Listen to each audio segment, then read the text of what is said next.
On the 22nd of June 2012, a joint funeral took place for 6 siblings who died in a house fire at 18 Victory Road in Derby. The devastating fire broke out on the 11th of May 2012, where 5 children, Jade, John, Jack, Jesse and Jaden, all died at the scene, and their brother Dwayne died shortly afterwards in hospital. This was a tragedy that shocked an entire community, but what people didn't know at the time was that the fire was caused intentionally, orchestrated by their father, Mick Philpott. Mick Philpott is quite a piece of work, and at the end of this video I'm sure you'll agree with me. Let's get into it.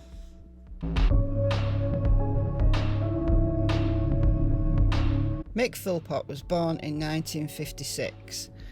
I can't find a great deal about his early life. What is known is his attitude towards women as being violent, controlling and domineering. In July 1978, when he was aged 21, he tried to murder his then girlfriend Kim Hill. Their relationship began when she was just 15 and he was 19. The entire relationship was violent and manipulative. He'd previously shot Hill in the groin with a crossbow because he thought her dress was too short. He cracked her kneecap with a hammer when she paid too much attention to a baby who was in her care at the time.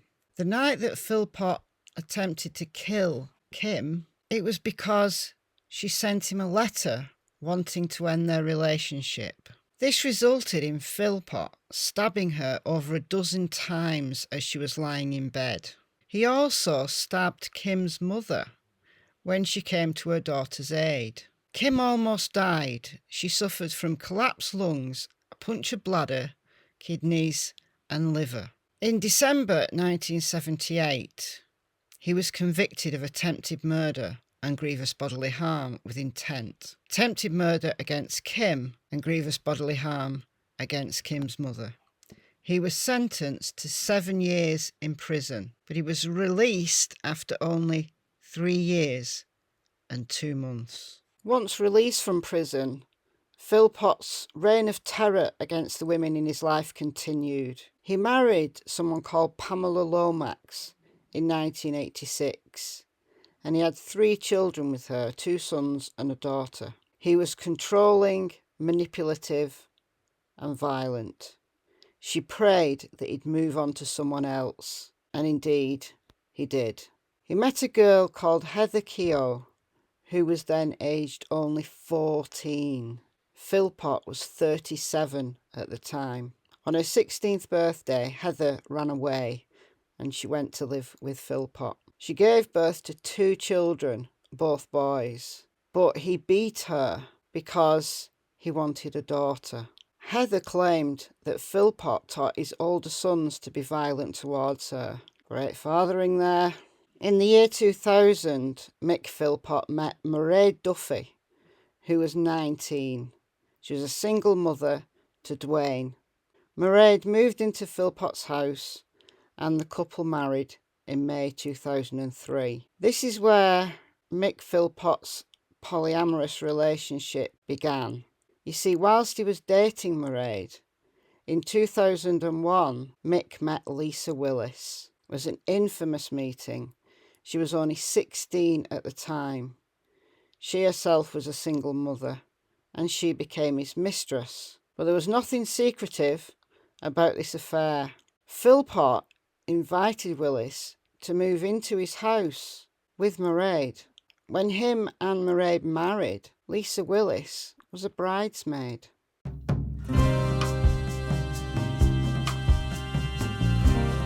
In 2006, Philpott courted favour with the British press. He wanted a larger council house because his family was overcrowded in his current accommodation. And he thought media attention, being the exhibitionist that he is, would curry favour with the local council. It backfired, and Philpott was either too stupid or just didn't care that he was heavily criticised by the UK tabloid media. In 2007, after Lisa Willis gave birth to her fourth child by Mick Philpott, the press revealed that both she and Mairead were pregnant at the same time. Before the birth, Philpott appeared on the notorious Jeremy Kyle show to defend his lifestyle. I said, you do, Why mate. are you so I will defensive? be. Because when it comes to my kids, I'm very, I've very just defensive. complimented your kids. After I had a go at you. I just said that ever Listen, since... talk to that, pal. Talk to that. You're not worth it. I complimented your kids. And I sat and listened to you, and all I was saying was how good they looked. You have jumped out of your box with one hell of a chip on your shoulder. You haven't even had anybody say anything to you so far, and you're making signs. No. You've no reason to do that. But I'll tell you something. When a grown man who purports to be a good father, probably he is, sits on national television and does that, no wonder you can't get a damn job. Philpott also appeared in an episode of the ITV documentary series Anne Widdecombe Versus. Anne Widdecombe was a Conservative minister, and she spent a week with him trying to persuade him to change his lifestyle. She had her work cut out. And I really thought he was going to hit me. And I flinched back. I thought, this is it. You're a coward. Let's do as a coward, bitch. Let's move it. I mean, I'd been slightly worried throughout the whole programme that he might actually get physically aggressive. But I really thought that was the moment. It didn't happen. He had control. He knew when to be careful. He knew the cameras were there. What's your name? Mrs. Philpott. How many kids are in the house, Mrs. Philpott? Where are they? 6 of them. Sorry? 6 of them. It was just a wall of fire. I was thinking, oh my God, that's gone. That's grows so fast. Other neighbours quickly arrived and tried frantically to climb over the caravan to get into the windows upstairs where the children were sleeping. Mick Philpott was in the garden on the phone. I can't do it. There's no noise from its children. There's no noise from its children. When I climbed the ladder, I noticed that the window was smashed. And I tried to shout through the window, but how's it easy to say? It was like putting your mouth around an exhaust pipe of a car. I didn't go into the house. I was on the top of the caravan. There was a side window at the top of the caravan. Smoke was coming out of there, and it was more smoke than fire, you know. The smoke was black. I was running around his kitchen, his conservatory, trying to get in, just trying to get forward. His little kids upstairs. Fire crews arrived, and through the thick black smoke, one by one, the children were brought out of the house. Jade first, followed by her brothers. They were all laid out on the path, the front of the house, desperate attempts to save their lives. 5 children were pronounced dead at the scene. Only 1 was still alive. Dwayne made it to hospital, but he died 2 days later. In the coming days, the local community tried to get their head round what had occurred. An investigation was launched. First of all, I want to thank my 3 oldest children because they helped us to cope with what's going on. And then there's a young lad called Daniel Stevenson who tried to get in the house the same as myself, Joe across the road, and the Butler brothers. And of course, there's the 4 firemen, the police, the ambulances, the doctors, the nurses, literally everybody who tried to help save our children. They couldn't. Excuse me a minute. On the 14th of May, just 3 days after the fire, police stated that petrol had been found poured inside the letterbox to the Philpott residence, which sparked a murder investigation. Lisa Willis, who had left the house with her children, had a court hearing over custody of her children. Philpott was fighting her. He hated her for leaving. She was initially arrested on suspicion of murder, along with her brother-in-law. Both were released without charge. Meanwhile, witnesses reported that Philpott behaved strangely for someone who'd recently lost his children, and he appeared to like the media attention. In a bizarre press conference where Philpott feigned crying, Mairead seemed to be upset, but Philpott clearly was bad acting. Police were very, very suspicious at Philpott's histrionics. 1 minute fainting and crying, the next flirting with police officers and reporters. Suspicious police officers bugged the Philpotts' hotel room and gained evidence, crucial evidence, concerning the couple were talking about the events.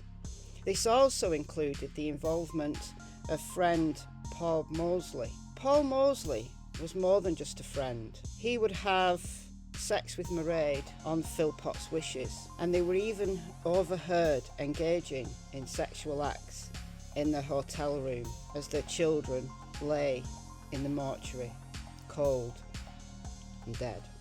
Philpott and Mairead were arrested on suspicion of murder on the 28th of May 2012. A discarded petrol container and gloves were found near the house, and later investigators found that the clothes of the Philpotts and Mosley had petrol on them. The charges were later downgraded to manslaughter, as it was deemed that the couple had not intended to kill their children. The plan was to frame Willis for the fire and to take back the custody of the children that Willis had taken from the house. The trial commenced at Nottingham Crown Court on the 12th of February 2013. After an 8-week trial, on the 2nd of April, Mick and Mairead, along with Paul Mosley, were each found guilty of manslaughter of the 6 children. In court, the judge called the house fire a wicked and dangerous plan that the 6 children had no chance of surviving. She said Mick Philpott had craved publicity, enjoyed the limelight, was selfish all his life and faked his grief. She told him, "You are a disturbingly dangerous man. Your guiding principle is, what Mick Philpott wants, Mick Philpott gets. You have no moral compass. I have not the slightest doubt that you were the driving force behind this shockingly dangerous enterprise." The judge said Mairead's grief at losing her children was genuine, and there were tears from her in the dock today as she was jailed. The judge told her, "I accept you feel their loss profoundly. Your children were your route to fulfillment. You loved them and you cared for them. You put Michael Philpott above your children, and as a result, they have died." Paul Mosley was also jailed. The judge said all 3 were responsible for the fire and the deaths. But this former friend says none of today's jail terms are long enough. They should get life sentences, and it should mean that they do life, not where they come out on parole or licence. They don't deserve to have their lives back. They deserve nothing. Them children have got nothing, so they deserve nothing. The man Mick tried to frame for the killings is relieved it's all over.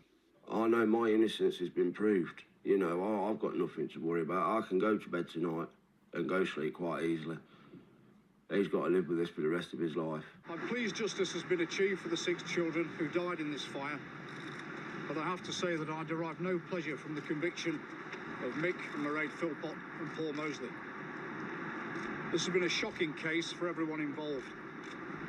6 young children lost their lives needlessly in a fire, and all our efforts have been focused on getting justice for those children. There was one final gesture of defiance from Mick Philpott, a smile and fingers raised towards the public gallery. The judge said if his plan had worked, the children would have paid for it with terror, having to be rescued from their burning home, but that instead they'd paid with their lives.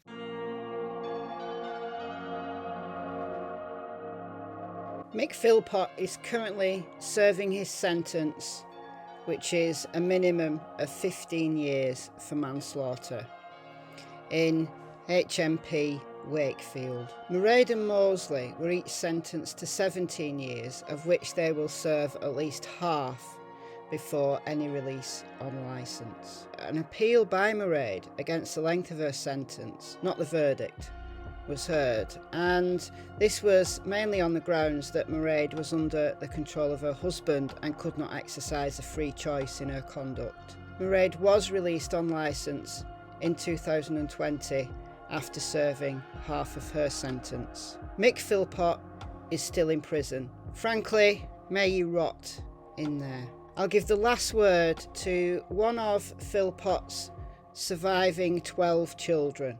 Take it away, Mikey. Would you, if you were to meet your dad, what would you ask him? Why? Why would you put the lives of kids in danger? Mm-hmm. Why even attempt it? And how do you feel about him? If I saw him, I'd happily hit him over the head with a hammer. Hope he rots in hell.